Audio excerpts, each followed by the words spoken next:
Allahu Akbar ya. Allahu Akbar.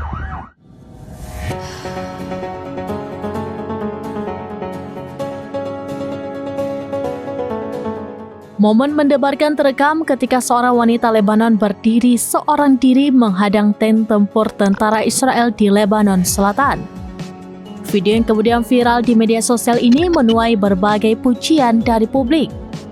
Dari laporan newarab.com, insiden ini terjadi pada Minggu 26 Januari 2025 lalu. Wanita itu menghadapi tank tempur Israel di wilayah desa Al-Marun El-Rash.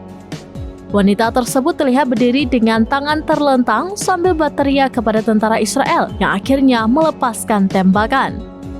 Wanita itu berteriak, "Kembalilah ke negaramu, kembalilah ke keluargamu." Dalam video lain terekam aksi kala wanita itu berdiri di depan tank tempur di mana ia terlihat berbicara dengan para tentara Israel. Wanita itu yang kemudian diidentifikasi sebagai penduduk Lebanon Selatan, Zahra Al-Kobaisi. Zahra mengaku bahwa ia saat itu sedang berjalan dan melihat tank Israel mengacak-acak desanya.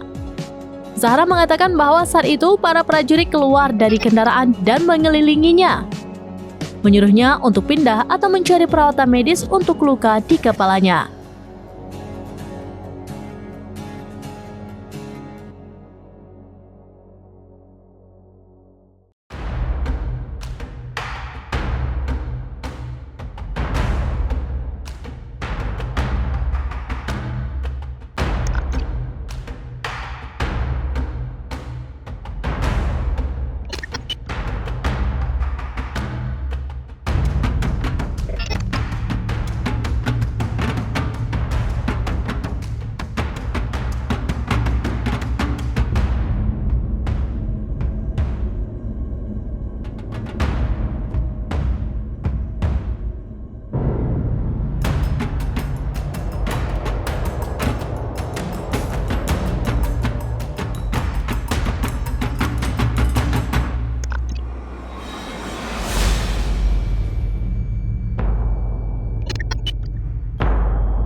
Download Tribun X sekarang, menghadirkan lokal menjadi Indonesia.